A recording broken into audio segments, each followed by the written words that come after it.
High, আমি মৌসুমি। কেমন আছো সবাই?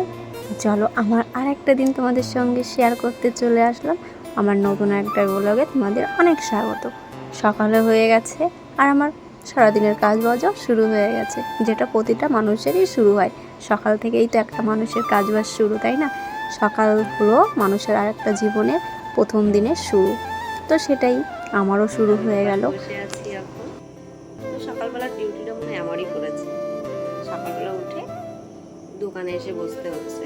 আসলে বলো তো, বাবা একটু ঘুম থেকে দেরিতে ওঠে, মা স্নান করতে গেছে, আমার স্নানটা করা হয়ে গেছে, আর আমি জলের বোতল নিয়ে বসে পড়েছি।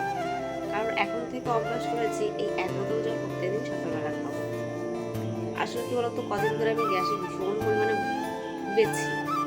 তাই তোমাদের দাদাভাই বলেছে জল খাওয়া কম হয়ে যাচ্ছে, তুমি প্রত্যেকদিন সকালবেলা এক বোতল করে জল খাও। তাই আমি প্রত্যেকদিন সকালবেলা এক বোতল করে জল খাওয়া শুরু করেছি, কিন্তু এখন দেখছি বেশ ভালো আছে। এই এক বোতল জল খাচ্ছি আর আমার বিকালটাই গ্যাস হচ্ছে না। আমি কদিন ভীষণ কষ্ট পেয়েছি, তাই এখন থেকে এই এক বোতল জল খেয়ে আমার সারাদিনটা বেশ ভালোই কাটছে। তো তোমরা যারা জল প্রচুর পরিমাণে কম খাও, তারা জল খেতে শুরু করো। মানে সকালবেলাটা অন্তত বেশি পরিমাণে জল খেতে হবে, আর সারাদিন তো আছেই। তো চলো জলটা খাই, তারপর তোমাদের সঙ্গে আবার কথা বলছি।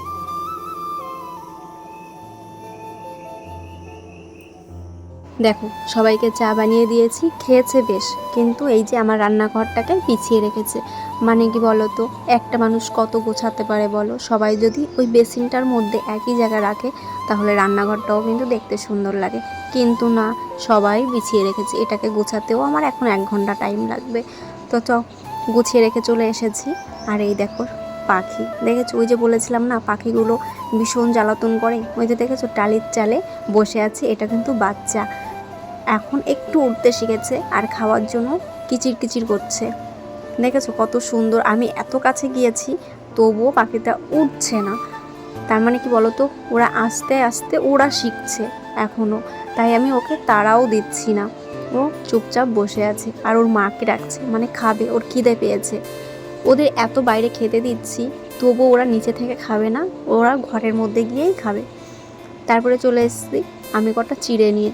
আমার না সকালবেলা ভীষণ খিদা পায়। আসলে কি বলতো, কদিন ধরে আমি অনেক সকালে ঘুম থেকে উঠি, তো তার জন্য খিদেটা পাচ্ছে। তাই আমি কটা চিড়ে নিয়ে এসেছি দোকান থেকে। চাটা আর ভালো লাগে না, চাটা তো এমনি কম খাই, তোমরা তো জানো। তারপরে দেখো আমি বেগুন তুলতে এসেছি। আমার গাবলাটা প্রথমে ফাঁকা ছিল, গাবলাটা ভরে নিয়ে চলে আসলাম। আমাদের গাছে বেগুন সব, আর এই আমটা আমাদের গাছ থেকেই পড়েছে। বেগুন তুলতে গেছি, এখন থেকে নিচে পড়ে আছে, তাই আমটাও নিয়ে আসলাম। আমাদের গাছের আম আগের বার হয়েছিল, আর এই যে এইবারও হলো, এই যে দ্বিতীয়বার আম হলো গাছে। আর এইবার না অনেক আম হয়েছে, তো তোমাদের একদিনকে দেখাবো। অনেক মানে কি বলো তো, ওই 10-15টা হয়েছে এরকম। আর আগের বার তো 2টো না 3টে হয়েছিল। দিয়েছি খুদের ভাত কাঠের উনানে, এই যে কাঠের উনান, এই যে ভাত বসিয়েছি। চলো ভাতটা ঢাকা দিয়ে দিই। এ এ একটু জল বেশি হয়ে গেছে।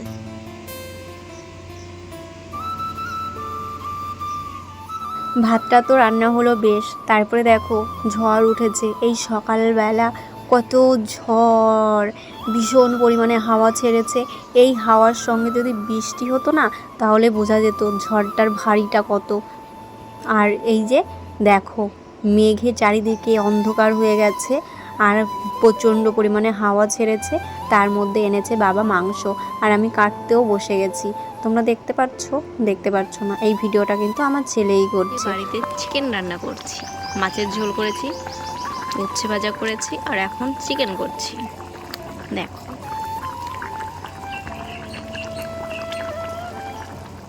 দুপুরের ঘুম ঘুমিয়ে বিকাল হয়ে গেছে, আর ঘুম থেকে উঠে বসেও পড়েছি। এখন বাইরের কাজগুলো আবার সামলাতে হবে। তো চলো বাইরের কাজগুলো সামলাতে সামলাতে অন্ধকার হয়ে গেছে। আর আমি এইখানে থালা বাসন মেজে নিচ্ছি, কারণ রাতের খাবারটাও আমাদের শেষ হলো। আর শেষ হওয়ার পরে যেটা আমার প্রতিদিনের কাজ, সেটাই আমি করে নিচ্ছি। ওই যে থালা বাসন মেজে রেখে ঘরটাকে গুছিয়ে রাখা, সেটাই তো আমার কাজ, তাই না? সেটাই করছি। এখানে আমি থালা বাসনগুলো ধুয়ে গুছিয়ে তারপরে মুছে টুছে রাখবো। আমার রান্নাঘরটা। আর বাইরে যেহেতু একটু মেঘ করেছে তাই জানলাটা ভালো করে আটকে দিলাম। এটা প্রতিদিনই আটকানো হয়, খুলে রাখা হয় না। যদি রাত্রিবেলা মেঘ বৃষ্টি আসে তাহলে তো হাওয়াই জানলাটা বাড়ি খাবে, আর যেহেতু কাচের জানলা তার জন্য। আর এই যে আমার রান্নাঘরটা পুরো পরিষ্কার হয়ে গেছে। তো চলো আজকের ভিডিওটা এই পর্যন্তই। ভিডিওটা কেমন লাগলো অবশ্যই জানিও, আর ভালো লাগলে লাইক কমেন্ট সাবস্ক্রাইব করে